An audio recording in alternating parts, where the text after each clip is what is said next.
Ya Rasul salam alaika, ya Habib salam alaika, salawatullah alaika. Allahumma sholli wa sallim wa barik alaihi wa ala alihi wa sahbihi. Ma'asyiral muslimin rahimakumullah wa hadakumullah wa hafizakumullah. Langsung saja pada kesempatan taklim kita pagi hari ini, Al-Fakir ingin menyampaikan tentang beberapa perkara yang dapat membatalkan ibadah puasa yang sedang kita lakukan. Diterangkan di dalam kitab fikih, ya betul menjadi batal opo as-saumu puasa. Ya betul saum puasa akan menjadi batal. Kalau batal berarti wajib dikodok. Kalau batal berarti enggak sah puasanya. Pertama, birid datin, dengan sebab melakukan kemurtadan. Jadi apabila kita sedang dalam keadaan menjalankan ibadah saum atau ibadah puasa, baik itu puasa sunnah maupun puasa wajib, lalu kita melakukan kemurtadan, melakukan perkara yang dapat menjerumuskan kita ke dalam kemurtadan. Baik murtadnya murtad sebangsa ucapan yang disebut murtad qauli, maupun murtadnya sebangsa perbuatan atau pekerjaan atau tindakan yang disebut murtad fi'li, dan ataupun murtadnya sebangsa murtad i'tiqad di dalam hati kita yang disebut murtad i'tiqadi. Apabila kita melakukan kemurtadan, baik murtad qauli, fi'li dan murtad i'tiqadi, sedang kita dalam keadaan sedang menjalankan puasa, maka puasa yang sedang kita jalani oleh hukum dinilai batal puasanya. Kalau puasanya batal, berarti nanti di bulan Syawal wajib mengqadha puasanya. Para jamaah yang dimuliakan oleh Allah Subhanahu wa taala. Kemudian yang kedua, ini khusus bagi wanita. Wa haidin, bagi wanita, yaitu dengan sebab keluar darah haid atau menstruasi, atau kalau istilah anak ABG disebutnya dapat atau datang bulan. Apa itu haid? Haid itu diterangkan di dalam kitab-kitab fikih, di antaranya kitab Kifayatul Akhyar. Yang dimaksud haid itu adalah damul khariju min farjil mar'ati ala sabiri sihah. Damul khariju, darah yang keluar, min farjil mar'ati, dari farji seorang wanita, ala sabiri sihah, ala sabiri sihah, dalam keadaan sehat. Apabila seorang wanita dalam keadaan sehat, kemudian dari farjinya keluar darah, maka dapat dipastikan secara hukum bahwa darah yang keluar dari farjinya tersebut dinamakan darah haid. Wanita yang sedang haid, satu, tidak boleh melakukan sholat, baik sholat sunnah maupun sholat fardu. Yang kedua, tidak boleh melakukan tawaf, yaitu mengelilingi Ka'bah, Baitullah, sebanyak 7 kali putaran. yang berada di tengah-tengah Masjidil Haram, Makkah Al-Mukarramah. Kemudian yang ketiga, tidak boleh menyentuh mushaf atau lembaran Al-Quran, sebagaimana firman Allah dalam Al-Quran, la yamassuhu illal mutahharun, tidak boleh menyentuhnya, yakni menyentuh mushaf Al-Quran, illal mutahharun, kecuali orang yang dalam keadaan suci dari hadas kecil maupun hadas besar. Kemudian yang keempat adalah membawa mushaful Quran. Yang kelima yaitu membaca Al-Quran. Yang keenam berdiam diri di dalam masjid. Yang ketujuh puasa, baik puasa sunnah maupun puasa wajib. Yang kedelapan istimta atau dijima oleh suaminya, disetubuhi oleh suaminya. Yang kesembilan, wanita yang sedang haid haram ditolak atau diceraikan. Para jamaah yang dimuliakan oleh Allah Subhanahu wa taala, itu yang kedua yang dapat menyebabkan puasa yang sedang kita jalani menjadi batal, yaitu disebabkan keluar darah haid. Ini khusus bagi wanita, karena kalau laki-laki sampai hari kiamat pun nggak akan pernah haid. Kemudian yang ketiga, wanipasin, keluar darah nipas. Ini pun khusus bagi wanita. Darah nipas itu adalah damul khoriju min farjil mar'ati ba'da wiladati. Yang disebut darah nipas adalah darah yang keluar dari farji seorang wanita ba'da wiladati, setelah ia melahirkan, setelah ia beranak atau bersalin. Nah, setiap wanita ketika melahirkan seorang bayi, begitu bayinya keluar, pasti itu akan ada darah yang keluar banyak. Nah, itu namanya darah nipas. Darah nipas itu batas minimal paling sedikit yaitu lahdotan, sekecretan. Kalau bahasa Indonesia sekecretan apa ya? Kecret itu bahasa Sunda. Tetes. Ya. Umumnya arba'una yauman. Darah nipas itu umumnya biasanya 40 hari, 40 malam. Kemudian wa aksaruhu, paling lama darah nipas itu batas maksimal situna yauman, 60 hari. Kalau umpama di hari ke-61 masih keluar darah dari farjinya, itu dapat dipastikan secara hukum bukan darah nipas, tapi itu darah istihadah, darah penyakit. Berarti di hari ke-61 dia walaupun masih keluar darah, dia tetap wajib mandi janabah, mensucikan badannya, tubuhnya dari hadas besar setelah melahirkan. Kemudian wajib sholat.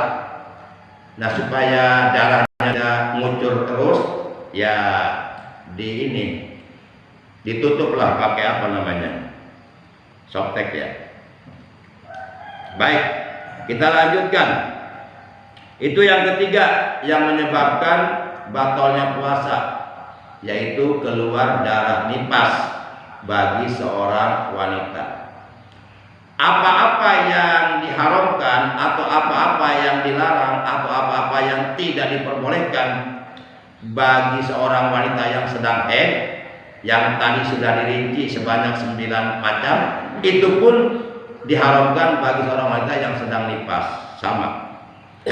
Kemudian awiladatin. Kemudian yang dapat membatalkan puasa adalah melahirkan anak, melahirkan bayi, beranak. Walaupun umpama keluar darah nipasnya sedikit. Kemudian wajununin, dengan sebab gila. Gila itu berarti tidak sadar, ya. Jadi tidak waras, akalnya tidak waras. Kemudian walau lahjatan, sekalipun umpamanya gilanya itu hanya sebentar. Hanya sebentar, umpama, ini umpama saja. Seandainya ada, jikalau ada orang sedang berpuasa tiba-tiba gila sebentar, maka itu bisa membatalkan puasanya. Gila sebentar itu kalau secara ilmu psikologi sepertinya nggak mungkin, tapi bisa terjadi gila sebentar akibat kemasukan jin atau kemasukan syaiton, nah, kemasukan iblis, ngamuk-ngamuk gitu kan, nggak sadar, hilang akal. Nah itu bisa membatalkan puasa. Kerasukan makhluk halus lah. Kita kalau orang kerasukan makhluk halus pasti kelakuan seperti orang gila, di luar kesadaran dia. Kemudian wabi ikmain, dengan sebab ayan. Ayan itu penyakit celeng ya. Nah, ada orang tiba-tiba kelepek celeng. Nah itu bisa membatalkan puasa. Wasakrin, dan dengan sebab mabok. Mabok tak ada yang menyengaja bihi dengannya. Orang sedang berpuasa kemudian mabuk, mabuknya dengan disengaja. Misal, tapi mabuknya bukan mabuk bir, bukan mabuk minuman keras. Mabuknya mabuk keluar muntah. Misalnya dia dengan sengaja, ternyata keluar beneran. Nah itu bisa membatalkan puasa. Gitu. Jadi mabuknya bukan mabuk teler, bukan. Nah, kecuali kalau sengaja, misal kita di bulan Ramadan melakukan perjalanan agak lumayan jauh, di mobil panas, cuacanya, situasi kondisinya nggak nyaman, sementara kita sedang berpuasa, puyeng, akhirnya mabuk muntah di mobil, nggak disengaja. Kalau nggak disengaja nggak batal, tapi kalau disengaja batal puasanya. Kemudian in kana jami'an nahari, jikalau itu pun ada syaratnya. Jadi ayan dan mabuk itu ada syaratnya, monggo. Ayan dan mabuk itu ada syaratnya jikalau terbukti ayan dan mabuk tersebut itu berlangsung sepanjang hari. Jadi ayannya seharian, kemudian mabuknya juga seharian. Mabuk katakanlah dari mulai jam 6 pagi sadar maghrib, pas maghrib. Nah, itu bisa membatalkan puasa. Para jamaah yang dimuliakan oleh Allah Subhanahu wa taala, sebenarnya masih banyak perkara-perkara yang dapat membatalkan puasa selain yang sudah disampaikan tadi. Di antaranya apabila ada sesuatu yang nyata kelihatan oleh kasat mata, ya, baik berbentuk ataupun tidak berbentuk, masuk ke dalam salah satu lubang dari 5 lubang yang ada pada badan kita. Apabila masuknya sesuatu tersebut dengan disengaja, itu dapat membatalkan puasa. Nah, misalnya asap rokok. Asap rokok nyata enggak? Nyata enggak? Kelihatan tidak? Walaupun enggak bisa dipegang, tapi kelihatan kan? Apa warnanya? Putih. Kenapa warna rokok putih? Ada hitam. Enggak hitam. Beda dengan warna knalpot Toronton. Wah, kalau asap rokok hitam serem juga ya. Serem. Nah, oleh karena asap rokok itu nyata kelihatan secara kasat mata, ada warnanya, kemudian secara sengaja kita isep, itu bisa membatalkan puasa. Nah, kalau umpama ada di YouTube yang mengatakan kepada murid-muridnya, memang ada, bahwa merokok tidak membatalkan puasa, bahwa berjima, bersetubuh etik tidak membatalkan puasa, itu pasti jelas itu orang gila, sesat itu. Itu ada di YouTube itu ajaran sesat itu. Lah kalau jima bersama istri nggak batal, enak amat puasa ya. Udah aja jima sampai maghrib ya. Merokok nggak batal, yang merokok sekalian ngopi udah. Geblek banget orang. Para jamaah yang dimuliakan oleh Allah Subhanahu wa taala. Atau misal nih, kita sedang dalam keadaan puasa, telinga kita gatal. Kemudian kita korek-korek pakai cotton bud, pakai korek kuping sampai masuk, itu bisa batal puasanya. Atau pakai apa? Pakai rumput tuh. Pakai lidi, sekali pakai lidi saja. Pakai rumput tuh ya, dimasukin tuh. Itu bisa batal. Atau kita gatal lubang hidung, kemudian dicolok pakai jari ini apa, jari kelingking ya, sampai dalam. Itu bisa membatalkan puasa. Atau kita cebok jari telunjuk kita dimasukin tuh ke dubur sampai masuk, batal puasa. Batal. Atau kita misalnya BAB, buang air besar tapi di dalam air, artinya pinggul kita kerendam air. Nah itu pun hati-hati. Boleh jadi hal seperti itu bisa membatalkan puasa. Kenapa? Karena ketika kotoran mau keluar, itu dubur terbuka. Begitu kotoran udah keluar nyemplung, itu dubur rapat kembali. Nah dikhawatirkan ketika di saat dubur sedang rapat kembali, nyedot air, gitu. Ada air yang masuk. Jadi kalau lagi puasa jangan BAB di dalam air lah, gitu. Di dalam kali ya, maksudnya di kali. Mendingan nangkring aja, tapi nangkringnya jangan di atas menara masjid. Nanti bisa viral itu, langsung terkenal. Ada seorang manusia. Para jamaah yang dimuliakan oleh Allah. Kecuali kalau kita sakit mata, sedang puasa sakit mata, pakai insto tetesan mata, itu nggak batal puasa. Atau kita disuntik, itu tidak membatalkan puasa. Vaksin kayak apa? Disuntik apa ya? Oh nggak batal, enggak. Tapi kan dimasukin gitu. Tapi kalau misalnya dimasukin terus sampai ke dalam, itu tidak batal, Pak. Itu namanya apa itu? Iya batal itu. Batal. Jadi menggunakan isto tetesan mata itu tidak membatalkan puasa, kemudian disuntik juga tidak membatalkan puasa. Yang paling jelas yang membatalkan puasa itu ngopi habis segelas tuh. Wah itu jelas batal banget tuh. Tidak dilakukan lagi itu kan. Rokok sebatang, nasi uduk sepiring, gitu bukan puasa. Itu di masjid, ajan pergi. Orang gila. Para jamaah, demikian materi taklim tentang pembatalan puasa yang bisa Al-Fakir sampaikan. Kurang lebihnya mohon maaf. Terima kasih atas kehadirannya, atas perhatiannya. Mudah-mudahan apa yang kita bahas dari awal hingga akhir, semoga oleh Allah dijadikan ilmu yang bermanfaat, yang barokah, yang memberi hidayah, yang dapat menyempurnakan ibadah kita kepada Allah Subhanahu wa taala.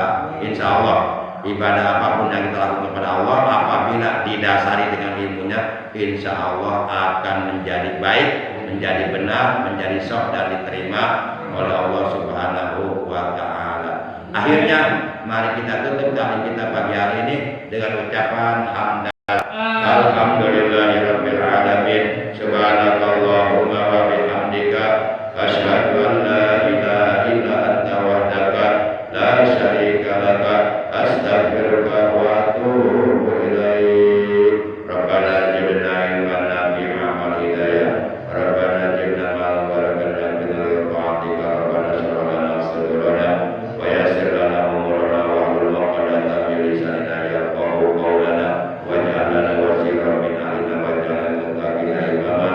Allahumma ighfir lana wa li walidayna warhamhuma kama rabbayana shighara wa li abaina wa ummatina wa a'mamina wa amatina wa jadadina wa jaddatina